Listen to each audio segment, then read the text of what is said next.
Hello students, हम इसमें समुच्चय जो हमारा चैप्टर था, इसमें हमारा जो टॉपिक चल रहा था सर्वनिष्ठ तथा सम्मिलन पर आधारित व्यावहारिक प्रश्न। ठीक है, जो प्रश्नावली 1.6 थी उससे रिलेटेड हम क्वेश्चंस कर रहे थे। हमने उदाहरण 25 तक हमने कर लिए थे बच्चों, मैंने उदाहरण 25 तक करवाया था और होमवर्क के लिए 106 के कुछ क्वेश्चंस मैंने दिए थे।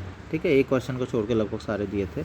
तो अब बच्चों अब इसमें कुछ एग्जांपल्स और बचे थे, अब तो उनको भी हम देख लेते हैं।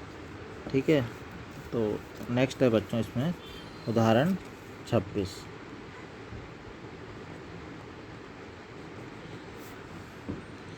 ये क्वेश्चन क्या है, किसी स्कूल के, चलो पहले मैं क्वेश्चंस यहाँ पे लिख देता हूँ।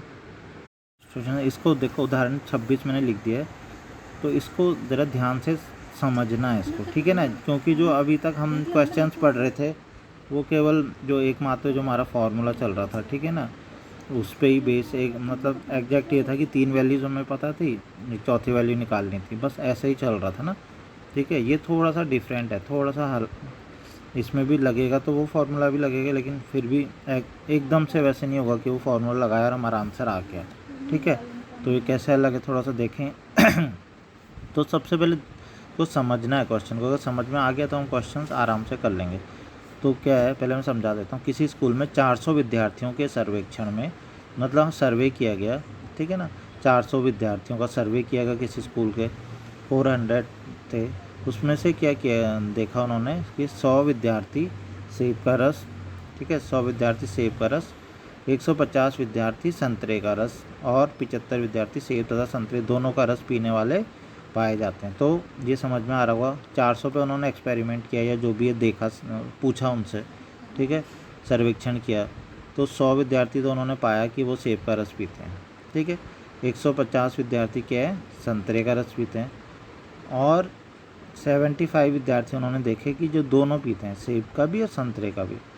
तो ज्ञात कीजिए कि कितने विद्यार्थी ना तो सेब का रस पीते हैं ना ही संतरे का रस पीते हैं। थोड़ा सा इस बार देखोगे तुम, क्वेश्चन थोड़ा सा अलग हो गया अभी तक के क्वेश्चन में। अभी तक कैसे दिया, जैसे अभी तुम पुराने उसमें देखोगे तो तुम देखोगे विद्यार्थी सेब का रस, संतरे का रस दोनों, तो तुम्हें लग रहा होगा कि एक में सेब का, एक में संतरे का, एक में दोनों का है, तो हम यूनियन आराम से, मतलब इसमें हम कौन सा वाला निकाल सकते हैं, सम्मिलन निकाल सकते हैं। सम्मिलन में क्या आता है, या तो सेब का या क्या संतरे का, या फिर ये लैंग्वेज भी बोलते हैं कि कम से कम कोई एक जूस पीते हैं। ठीक है, इस तरीके का ही तो है।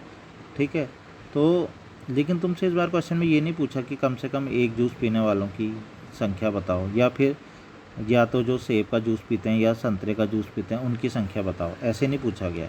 इस बार ये पूछा कि कितने विद्यार्थी ना तो सेब का रस पीते हैं ना ही संतरे का, मतलब वो जो ना सेब का पीते हैं ना संतरे का, मतलब जो जूस पीते ही नहीं है कोई भी। ठीक है, तो अब मैं इसको समझाता हूँ ज़रा अच्छे से। ठीक है, सबसे पहले तो हम पिछले वाले उसमें आते हैं, जो अभी तक हम फार्मूला पढ़ रहे थे। तो उसमें हमने बोला था ना, हमें 3 की वैल्यू पता रहती है, चौथी की निकालनी होती। तो वो 3 वैल्यूज़ कौन कौन से हैं बच्चों, ये 100 है, 150 और 75, ये चौथे की निकालते हैं। ये 400 बिल्कुल ही अलग चीज़ है।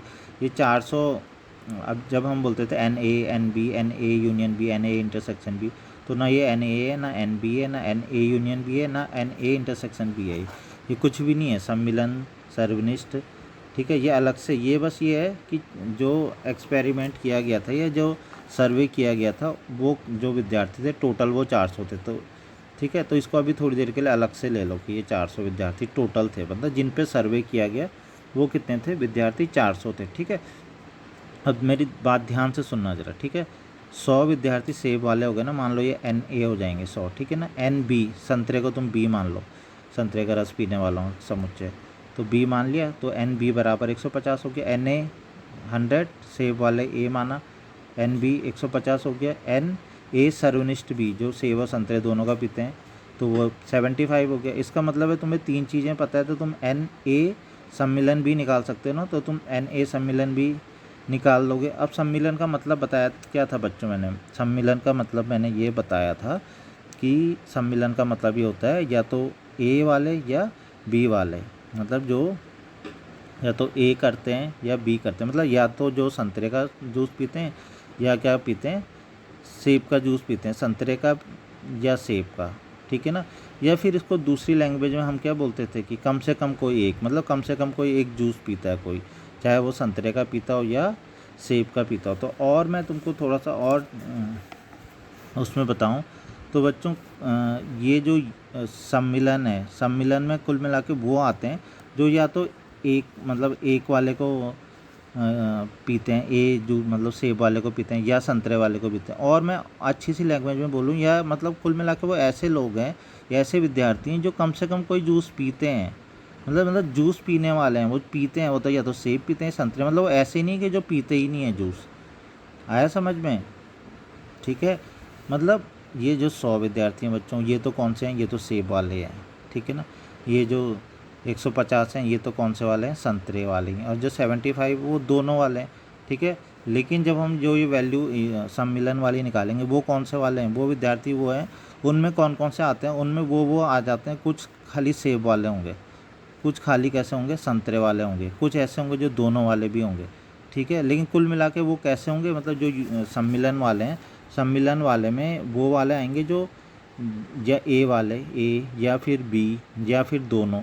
इसका मतलब है ये कुछ ना कुछ जूस पी रहे हैं, ठीक है ना। तो ए यूनियन बी में कुल मिला के कौन से वाले विद्यार्थी आ रहे हैं, जो कोई ना कोई जूस पी रहे हैं, चाहे वो पहला सेब का पीता है या संतरे का, मतलब कुल मिला के जूस पीता है वो विद्यार्थी, ठीक है। और हमें कौन से वाले बताने हैं, हमें बताने कितने विद्यार्थी ना तो सेब का रस पीते हैं ना संतरे का, मतलब ना जो सेब पीते हैं ना संतरे का, इसका मतलब वो जूस पीते ही नहीं है, ऐसे विद्यार्थी बताने हैं। और ये कौन से विद्यार्थी निकले थे बच्चों, ये वो विद्यार्थी निकल रहे हैं जो कि कोई ना कोई जूस पीते हैं, किसी न किसी प्रकार का एक जूस पीते हैं। और तुम्हें निकालना है जो किसी भी प्रकार का जूस नहीं पीते। तो उसके लिए करने का क्या तरीका बच्चों, जैसे मान लो टोटल हमने विद्यार्थी कितने देखे थे, 400 थे ना टोटल। तो मान लो तुमने ए यूनियन बी निकाला, सम्मिलन निकाला और 300 आया इसका आंसर। मान लो इसका आंसर कितना आया, 300। इसका मतलब 300 बच्चों का 300 विद्यार्थी कैसे हैं, 300 विद्यार्थी ऐसे हैं जो कोई ना कोई जूस पीते हैं, या तो सेब का जूस पीते हैं या संतरे का जूस पीते हैं या दोनों पीते हैं, लेकिन मतलब कुल मिला के ये जूस पीते हैं। ये बात मैं जो समझा रहा हूँ इसको बहुत ध्यान से समझना, ठीक है ना। यूनियन का मतलब हुआ कि ये 300 में ऐसे भी हैं जो खाली क्या पीते हैं, सेब का जूस पीते हैं। यूनियन का मतलब ये होगा इसमें या ऐसे भी हो सकते हैं जो खाली किसका पीते हैं, संतरे का, या इसमें ऐसे भी हो सकते हैं जो दोनों का जूस पीते हैं। तो ओवरऑल मतलब बात क्या भी, बात ये भी कि ये जूस तो पीते हैं 300 जूस पीते हैं। इन 400 में से 300 हैं कि ये जूस पीते ही पीते हैं, चाहे वो दोनों पीते हों, एक पीते हों, ठीक है, ये वाला पीते हैं वो वाला पीते हैं, लेकिन ये जूस पीते हैं कुल मिला के, ठीक है। तो ये 400 में से 300 बच्चे ऐसे हैं कि जूस पीते हैं। तो अब तुम्हें चाहिए थे कि जो ना सेब का पीते हैं ना संतरे का, मतलब जो जूस पीते ही नहीं है, तो क्या करना है तुम्हें, 400 में से 300 को क्या कर देना, माइनस कर देना। तो जो बचे हुए बच्चे हैं, कितने बच्चे इसमें बचे 100 बच्चे। तो 100 बच्चे ऐसे आ जाएंगे कि जो ना सेब का जूस पीते हैं ना संतरे का जूस पीते हैं। तो ये बात अगर तुम्हें अच्छे से समझ में आ गई तो एग्ज़ाम में इसको क्वेश्चन को एकदम से कर लोगे।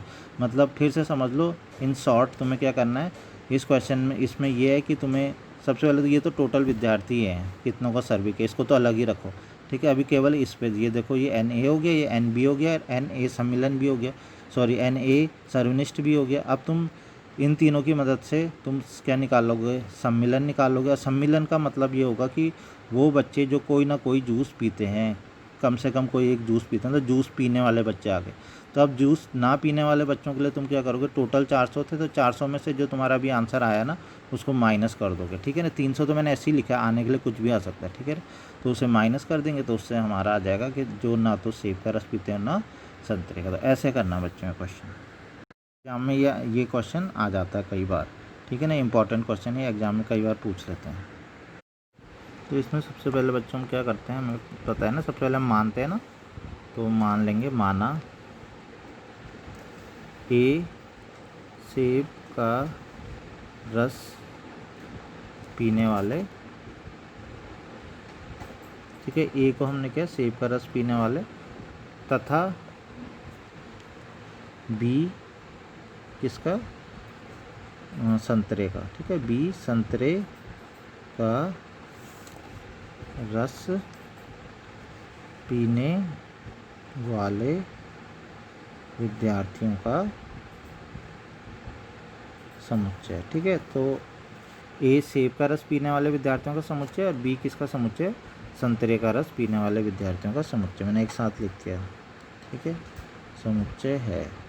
ठीक है, ऐसा हम हमेशा करते ही है ना, मानना पड़ता है हमको, तो हमने ये मान लिया। अब क्या क्या दिया है प्रश्न में, अब दिया है एक तो दिया है कि सेब का रस पीने वाले, तो सेब का रस पीने वाले कितने हैं, 100 हैं, तो Na बराबर कितना हो गया, 100। नेक्स्ट है Nb, मतलब संतरे का रस पीने वाला भी दे रखा, कितना, 75 है। दूसरा दिया है दोनों, सेब और संतरे दोनों का, तो ये भी हम आराम से कर सकते हैं, कितना हो जाएगा, Na सर्वनिष्ठ B, ये कितना दे रखा, 75। अब हम यहाँ से क्या निकाल सकते हैं, A सम्मिलन निकाल सकते हैं ना, फॉर्मूला हमारे पास पता ही है, हमें पता है, Na सम्मिलन B बराबर कितना, Na plus Nb minus Na सर्वनिष्ठ B। यहाँ पे वैल्यूज़ रख देंगे बच्चों, तो रखो Na की वैल्यू कितनी है, 100, Nb की वैल्यू कितनी है, 75, और मैंने शायद कुछ गलत लिख दिया यहाँ पे, 100 विद्यार्थी सेब का रस, Nb 150 विद्यार्थी संतरे का रस, संतरे का रस 150 है ना, तो यहाँ पे 150 कर देते हैं, ठीक है, 150 है, संतरे का रस 150 है, और दोनों 75 है, ठीक है। अब ठीक है, तो इसको थोड़ा सा ये गलत हो गया था, इसको हम सही कर देते हैं, 150। इसके बाद है यहाँ पे कितना हो जाएगा, -75, तो -75, ठीक है बच्चों। तो इस तरीके से ये आ गया। अब इसको सॉल्व कर लेंगे, ठीक है, दोनों को जोड़ लो, 100 प्लस 150 कितना हो गया, 250 -75, ठीक है, इसको माइनस कर लेंगे, ठीक है, माइनस करना तो सबको आता ही है, तो ये हो जाएगा 175 आ जाएगा बच्चों, ठीक है, सब कर लेंगे माइनस, मेरे ख्याल से किसी को दिक्कत नहीं है। तो ये आया क्या, ये Na सम्मिलन भी, तो ये 175 बच्चों क्या आया, 175 ए यूनियन का मतलब हुआ या सम्मिलन का मतलब हुआ, या तो जो सेब का पीते हैं या संतरे का पीते हैं, या दोनों का मतलब जो कम से कम कोई एक जूस पीते हैं, तो एक तो यहाँ पे तुम लिख दोगे, अतः 175 विद्यार्थी ऐसे हैं जो कम से कम एक जूस पीते हैं, ठीक है, मतलब जो कम से कम एक जूस पीते हैं, मतलब जूस पीते हैं, ये विद्या 175 ऐसे हैं कि जो पीते हैं, चाहे सेब का पीते हैं, चाहे संतरे का पीते हैं, चाहे दोनों का पीते हैं, कम से कम एक का मतलब है कि ये कम से कम कोई एक पीते हैं या फिर दोनों भी पी सकते हैं, ठीक है, तो 175 ऐसे है। तो इन 400 में से 175 बच्चे ऐसे आ गए जो किसी ना किसी टाइप का जूस पीते हैं, लेकिन हमें क्या चाहिए, हमें तो ऐसे विद्यार्थी चाहिए ना कि जो जूस पीते ही ना हो, तो वो विद्यार्थी निकालने के लिए हम क्या करेंगे, 400 में से 175 को क्या कर देंगे, माइनस कर देंगे। तो अब यहाँ पे हम नेक्स्ट लाइन में यही लिखने जा रहे हैं, अतः ऐसे विद्यार्थी या ऐसे विद्यार्थियों की संख्या जो ना तो सेब का रस पीते हैं और ना संतरे का, ठीक है ना, इक्वल टू ऐसे विद्यार्थियों की संख्या कितनी हो जाएगी, क्या बोला मैंने, जो टोटल विद्यार्थी हैं उनमें से जूस पीने वाले विद्यार्थियों को घटा दो तो जूस ना पीने वाले बच जाएंगे, तो जो जूस पीते हैं किसी भी प्रकार का, वो कितने हैं, 175 है, ठीक है। तो 400 में से 175 को बच्चों माइनस कर दो, तो माइनस मेरे ख्याल से कोई दिक्कत नहीं होगी किसी को भी माइनस करने में, तो इसको हम जब माइनस करेंगे बच्चों ये आएगा 225 आ जाएगा, ठीक है। तो इसका मतलब है कि हमारा जो आंसर है कि कितने विद्यार्थी जो ना तो सेब का रस पीते हैं ना संतरे का, वो कितना आंसर आ गया, 225 हैं ऐसे विद्यार्थी। तो बच्चों आ गया होगा समझ में क्वेश्चन, इसको बहुत ध्यान से करना है। देखो बच्चों, इसके बाद जो एग्जाम्पल है वह है उदाहरण 27 है, लास्ट इसमें उदाहरण है, तो इसको भी थोड़ा ध्यान से देखना, ये भी थोड़ा अलग से है, जिससे पहले जो क्वेश्चन किए थे उनसे थोड़ा अलग है ये भी। तो देखो क्या इसमें 200 व्यक्ति किसी चर्म रोग से ठीक है ना, से पीड़ित हैं। इनमें 120 व्यक्ति रसायन C1, 50 व्यक्ति रसायन C2 और 30 व्यक्ति रसायन C1 तथा C2 दोनों से ही प्रभावित हुए हैं। तो ऐसे व्यक्तियों की संख्या ज्ञात कीजिए जो प्रभावित हुए हैं हों। रसायन C1 किंतु C2 से नहीं, C2 किंतु C1 से नहीं, C1 या C2 से प्रभावित हुए। अभी क्वेश्चन को समझ लो, क्या है, किसी को कोई त्वचा का कोई रोग है, ठीक है ना, चर्म रोग का मतलब ये हुआ, ठीक है। 200 व्यक्ति हैं टोटल जिनको चर्म रोग है, ठीक है। अब इनमें से 120 व्यक्ति को जो प्रभावित हुए हैं वो कोई केमिकल जो C1 है उससे वो प्रभावित हुए हैं, ठीक है, रसायन C1। तो एक तरीके से एक सेट तो हो गया रसायन C1 वाला कि जो रसायन C1 से प्रभावित है उनको तुम A मान सकते हो, ठीक है ना। तो वो Na बराबर कितना हो गया 120, मतलब रसायन C, जैसे तुम पढ़ते हो ना कि क्रिकेट वाले इतने, फुटबॉल वाले इतने, ठीक है, मैथ्स के इतने, फिजिक्स के इतने, ठीक है, संतरे वाले इतने और सेब वाले इतने। तो इस तरीके से ए बी करके मानते हो ना, तो ऐसे यहाँ पे रसायन C1 वालों को तुम मान सकते हो कि रसायन C1 से जो प्रभावित हुए हैं, ठीक है, ऐसे व्यक्तियों के समुच्चय को तुम A मान सकते हो और रसायन C2 से प्रभावित व्यक्तियों के समुच्चय को B मान सकते हो। तो Na बराबर कितना हो जाएगा 120, क्योंकि ये C1 से प्रभावित हुए हैं। 50 व्यक्ति रसायन C2, ये C2 से प्रभावित हुए हैं, तो NB बराबर आ जाएगा 50। और 30 व्यक्ति क्या हैं रसायन C1 तथा C2 दोनों से, दोनों का तुम्हें पता ही क्या होता है, सर्वनिष्ठ। तो A इंटरसेक्शन B या A सर्वनिष्ठ B है, ठीक है, Na सर्वनिष्ठ B, उसमें कितना जाएगा 30। तो तुम्हें पता है 3 चीज़ें तुम्हें मिल गई, देखो 1 2 3, ठीक है। जब ये 3 चीज़, ये 200 तो टोटल है, 200 का भी किनारे रखो, ठीक है, ये अभी इसको छोड़ो, मेन ये 3 चीज़ें। इसके बाद तुम्हें पता है, तुम्हें जो फार्मूला तुमने पढ़ा हुआ है, जो रट भी गया होगा, याद हो गया होगा बिल्कुल अच्छे से, वो जब तुम लगाओगे तुम्हें क्या मिल जाएगा, सम्मिलन ही तो मिलेगा। जो चौथी चीज़ बची है सम्मिलन, तो सम्मिलन अगर पूछें कि क्वेश्चन में कहीं पूछा हुआ तो देखेंगे ध्यान से, लास्ट वाले में पूछा हुआ ना, रसायन C1 अथवा C2 से कितने प्रभावित हुए। अथवा का मतलब या होता है, C1 या C2, इसका मतलब तुमने A और B माना था, A या B, तो तुम्हें A सम्मिलन B, Na सम्मिलन B, वो तुम्हें डायरेक्ट यहाँ से मिल जाएगा। तो तुम सबसे पहले वही फार्मूला लगाओगे तो तुम्हें आंसर, थर्ड वाले का आंसर तुम्हें एकदम से मिल जाएगा। लेकिन अब तुम यहाँ पे देखोगे ध्यान से, तो यहाँ पे तुम्हें कुछ अलग से दे रखा है कुछ चीज़, रसायन C1 किंतु रसायन C2 से नहीं। इसका क्या मतलब हो बच्चों, ये कुछ फार्मूला, ये वाली चीज़ें तुम्हें ध्यान होगा। अगर A माइनस B हमने पढ़ा था अंतर, तो हमने बोला था इस केस में क्या होता है, हम A के अवयवों को तो लेते हैं लेकिन किसके अवयवों को नहीं लेते, B के अवयवों को नहीं लेते, मतलब A के अवयव परंतु B के नहीं, A में से B के हटा देते हैं। वही लैंग्वेज यहाँ पे बोल रहे हैं, रसायन C1 किंतु C2 से नहीं। इसका मतलब है तुम्हें Na माइनस B निकालना, मतलब A के चाहिए लेकिन B के नहीं चाहिए। बस C1 को तुमने A माना था ना, C1 वाले A चाहिए B के नहीं चाहिए। ऐसे ही बच्चों अगले वाले में क्या है, C2 किंतु C1 से नहीं। इसका C2 को तुमने क्या माना था, B के तो चाहिए लेकिन A के नहीं चाहिए, तो B माइनस A, मतलब एक बारी में Na माइनस B निकालना है, एक बारी में NB माइनस A निकालना।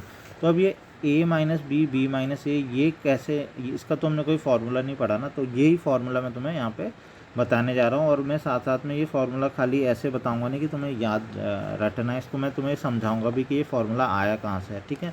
तो एक अगर तुम डायग्राम अच्छे से अगर तुम बना दोगे ना, तो एकदम से तुम्हें ये भी समझ में आ जाएगा कि ये फार्मूला आया कहाँ से, दोनों के फार्मूला A माइनस, हालांकि तुम्हें पता है कि एक जैसे उससे ही दोनों फार्मूले आएंगे, जैसे A माइनस B का उसी टाइप का B माइनस A का होगा, ठीक है। लेकिन एक ही डायग्राम में मैं बना के दोनों फार्मूले तुम्हें बताता हूँ। तो बच्चों सबसे पहले तो हम ऐसा करते हैं कि इसका हल निकालने के लिए बच्चों हम सबसे पहले क्या करते हैं, मानते हैं ना हमेशा की तरह। इसमें सबसे पहले मान लेंगे इसमें कि माना रसायन C1, ठीक है, माना रसायन C1 से प्रभावित व्यक्तियों के समुच्चय को A, ठीक है, C1 से प्रभावित व्यक्तियों के समुच्चय को A तथा C2 से प्रभावित व्यक्तियों के समुच्चय को किससे निरूपित करते हैं, B से निरूपित करते हैं। मान लिया कि कि रसायन C1 वालों को A से करना है रसायन, और C2 वालों से जो रसायन C2 से प्रभावित, बल्कि यहाँ पे रसायन भी लिखो, रसायन C2 से प्रभावित व्यक्तियों के समुच्चय को B से निरूपित किया जाता है। ठीक है, ये हो गया। अब जो जो इन्फॉर्मेशन है, क्या क्या दिया है, ठीक है, क्या क्या दिया है देखते हैं। एक तो दिया है C1 से प्रभावित 120 है ना, तो C1 को हमने क्या माना था, A माना था ना, C1 से प्रभावित वालों को A, तो Na बराबर कितना है 120। नेक्स्ट है C2 से प्रभावित वालों को कितने हैं 50 है ना, तो हमने ये इनको क्या माना था, B माना था, ये 50 हो गए। नेक्स्ट है जो दोनों C1 तथा C2 दोनों से ही प्रभावित हैं जो, ठीक है, तो उसको हमने क्या माना था, उसको हमने कुछ नहीं माना था, वो हमें पता है सर्वनिष्ठ होता है। ठीक है, दोनों वाला सर्वनिष्ठ होता है, तो वो कितना है दे रखा है बच्चों, 30 दे रखा है। ठीक है, ये 3 चीज़ें आ गई। ठीक है, चौथी चीज़ हमें निकालनी आती है, वो थर्ड में पूछा भी। दरअसल जो चौथी वाली चीज़ है, ठीक है ना, वैसे वो लास्ट में पूछा कि, तो तुम अगर लास्ट में निकालना चाहते हो तो उसको सीधा क्या कर सकते हो, लास्ट में ही निकाल लेना उसे। ठीक है, तो हम उसे लास्ट में करेंगे क्योंकि पूछा लास्ट में, तो हम एक एक करके इसके ये करेंगे, जो ये फर्स्ट पार्ट और सेकंड पार्ट है, तो थर्ड पार्ट में फिर जब उसकी ज़रूरत पड़ेगी तब वो फार्मूला लगाएंगे। ठीक है, फार्मूला तो लगाने की नौबत आ रही है लेकिन बाद में। ठीक है, पहले हम ये वाले देखते हैं कि ये यहाँ पे हमें निकालना क्या है। यहाँ पे हमें निकालना है C1 से प्रभावित किंतु C2 से नहीं, तो C1 तो A है, A माइनस B, तो Na-B निकालना है। तो बच्चों वो कैसे निकालते हैं वो मैं थोड़ा सा तुम्हें बता रहा हूँ, तो ये मैं बताऊँगा तुम्हें एक वेन डायग्राम से। ठीक है, देखो ध्यान से देखना ज़रा, देखो ये वेन डायग्राम मैंने बनाया है यहाँ पे। ये तो यू हो गया। ठीक है, इसके अंदर अब बच्चों आएगा, एक तो आएगा A आएगा, ये A है, और ये क्या है समुच्चय B है। ठीक है, ये मान लो C1 से वाले प्रभावित हैं, C2 से प्रभावित हैं। फिलहाल इसको C1 C2 को भी थोड़ी देर के लिए भूल जाओ, तो ये A और ये B है। ठीक है, तो बच्चों ये तो हो गया A, ये हो गया B, ये पूरा ये जो समुच्चय है एक तरीके से A हो गया, ये क्या हो गया B। अब तुम्हें जो जो चीज़ें चाहिए, तुम्हें A माइनस B चाहिए ना, तुम्हें A माइनस बी मतलब ना, हमें जो फार्मूला चाहिए बच्चों वो A माइनस बी का चाहिए। तो अब हम इस वेन डायग्राम में देखेंगे कि A माइनस बी वाला एरिया कौन सा है, ध्यान से देखो। तो ये बात मैंने, ये वेन डायग्राम मैंने तुम्हें A यूनियन B, ए सम्मिलन B, A सर्वनिष्ठ B, A का पूरक, ठीक है, A और B का अंतर, मैंने सबके तुम्हें वेन डायग्राम बता रखे हैं। तो A माइनस बी का मैंने बताया था अंतर का, मतलब A है और A में से किसे हटा दें, B को हटा दें। B का अगर B कुछ आ रहा है इसमें, तो ये तो बच्चों पूरा A है ना, A में से मैं इसमें B वाले को हटा देता हूँ, तो B वाला इतना पोर्शन है जो B में, इसको हटा दो, तो A माइनस बी कौन सा वाला होता है, ये वाला होता है A माइनस बी। तो इतना बच्चों क्या होता है A माइनस बी, ये A माइनस बी होता है। ठीक है, तो समझ में आया, ये वाला A माइनस बी है। ठीक है, ऐसे ही सेम अगर मैं बोलूँ कि B माइनस A कौन सा, तो B में से ये A वाला हटा दो, तो ये वाला पोर्शन कितना हो जाएगा, ये B माइनस A है। ठीक है, तो ये A माइनस B है, इतना, और ये वाला B माइनस A है। ये अंदर वाला अगर हम बात करें, ये तो पहले से पता ही है हमको, ये क्या चीज़ है, ये होता है A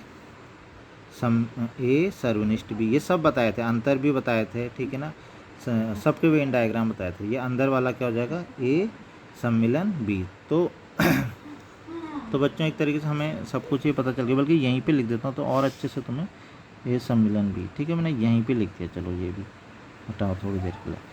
ये वाला पोर्शन है A माइनस बी, ये वाला पोर्शन है B माइनस A, ये बीच वाला है A सम्मिलन B। ठीक है, तो ध्यान से देखो, अब तुम्हारा फार्मूला बन रहा है। ठीक है, फार्मूला कैसे बन रहा है, ये पूरा का पूरा क्या है, देखो ध्यान से, ये पूरा का पूरा A।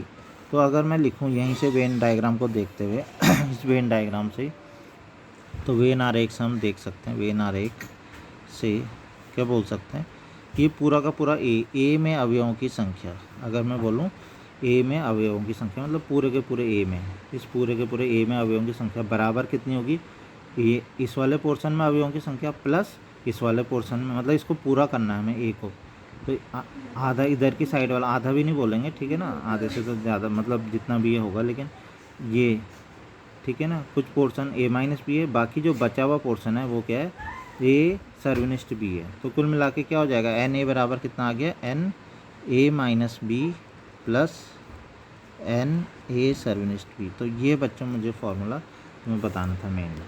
ठीक है, आगे समझ में एन ए बराबर कितना हो जाएगा, n A minus B plus N A सर्वनिष्ठ बी। बस अब ये फार्मूला आ गया, तो अब इजीली हम यहाँ पे हमें तो एन ए माइनस बी चाहिए ना, तो इस फार्मूले में हम वैल्यूज़ पुट करेंगे तो हमें आंसर मिल जाएगा। तो हम देखते हैं एन ए की वैल्यू कितनी है, देखो कितनी है, 120 है।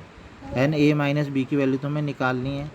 ठीक है, और प्लस एन ए सम्मिलन एन ए सर्वनिष्ठ बी की वैल्यू कितनी है, 30। तो यहाँ से हम इजीली अब ये वैल्यू निकाल सकते हैं। ये अगर यहाँ पे ये रहेगी तो 30 वाली इधर जाएगी, तो 120 में से 30 गया, ठीक है ना, तो ये हो गया। तो कितना है, 120 में से 30 गया 90। तो एन ए माइनस बी कितना आ गया, 90 आ गया, एन ए माइनस बी 90। तो जो हमें निकालना था ना कि C1 से प्रभावित किंतु C2 से प्रभावित नहीं, तो वो उनकी संख्या कितनी आ गई, 90 आ गई। तो ये हमारा आंसर आ गया। तरीके से बच्चों ये आ जाएगा कि रसायन C1 से प्रभावित किंतु C2 से नहीं की संख्या कितनी है, 90 है। ऐसी अब क्या निकालना हमें, C2 से प्रभावित किंतु C1 से नहीं। अब इस बार पहले A माइनस बी था, B माइनस ए निकालना। तो फॉर्मूला सेम बच्चों वहीं से उसी वेन डायग्राम से आ जाएगा, नया वेन डायग्राम भी बनाने की ज़रूरत नहीं है। तो बच्चों B माइनस ए से रिलेटेड हमें इन्फॉर्मेशन चाहिए, B माइनस ए ये वाला। तो इसके लिए हमें कौन सा वाला समुच्चय देखना पड़ेगा, ये समुच्चय कौन सा है, B। तो इस बार हम क्या करेंगे, जैसे हमने पिछली बार किया था ना एन ए बराबर, तो एन ए नहीं, इस बार हम देखेंगे बी में अवयवों की संख्या। तो एन बी बराबर आएगा, और कितना आ जाएगा, N B minus A plus N A सम्मिलन बी। तो यहाँ पे आएगा एन बी आ जाएगा, और यहाँ पे बी माइनस ए आ जाएगा। तो ये समझ में आ गया होगा, सेम वैसा ही करना है भी, बस इस वाले समुच्चय को देखना। तो ये वेन आरेख से हम वही वाला वेन आरेख है, उससे हमने देखा कि एन बी बराबर इतना आ गया। ठीक है, अब हम वैल्यूज़ यहाँ पे भी रख लेंगे बच्चों। तो एन बी की वैल्यू कितनी थी, 50 थी, ठीक है ना। एन बी माइनस ए की वैल्यू तो हमने निकाल ली है ना, और सर्वनिष्ठ की वैल्यू कितनी थी, 30 थी। ठीक है, तो हम इजीली अब 50 में से 30 किया, कितना हो गया, बी 20। तो इस तरीके से आ गया कि एन बी माइनस ए मतलब जो C2 से प्रभावित है किंतु C1 से नहीं, ये उनकी संख्या आ गई। पहले आया था ना C1 से प्रभावित किंतु C2 से नहीं, इस बार लिख देंगे कि जो C2 से प्रभावित हैं किंतु C1 से नहीं, इनकी संख्या कितनी है, 20 है। तो लिख देंगे अतः रसायन C2 से प्रभावित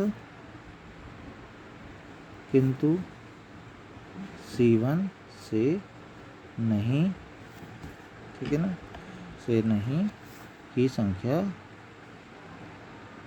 20 है। और बच्चों लास्ट वाला तो बहुत आसान है, हमको पता ही है।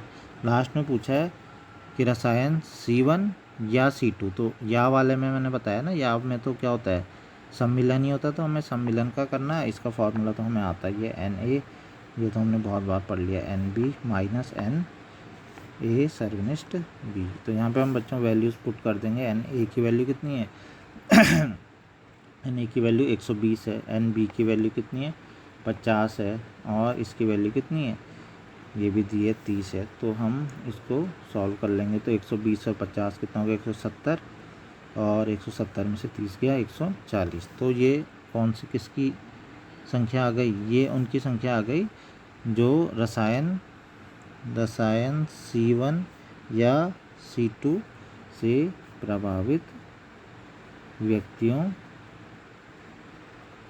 की संख्या कितनी है, संख्या कितनी है, 140 है। तो बच्चों इस तरीके से एक्सरसाइज हमारी कंप्लीट, मतलब इससे रिलेटेड जो हमारे एग्जांपल्स जो बचे हुए थे वो भी कंप्लीट हो गए हैं। तो ये समझ में आ गया होगा। और इसमें अब क्योंकि बहुत ज़्यादा क्वेश्चन तो बचे नहीं थे एक्सरसाइज में, तो एक ही क्वेश्चन बचा था खाली। तो जो होमवर्क में तुम्हें क्या करना है वो क्वेश्चन कर लेना है। होमवर्क है जो प्रश्नावली 1.6 का प्रश्न कौन सा बचा था, 7 बचा था ना। तो ये भी कुछ ऐसा ही है, कितने केवल टेनिस को करते हैं किंतु क्रिकेट को नहीं, माइनस वाला ही जो मैंने तुम्हें समझा दिया, तो कर लोगे आराम से। प्रश्नावली 1.6 का प्रश्न नंबर 7, ये होमवर्क है।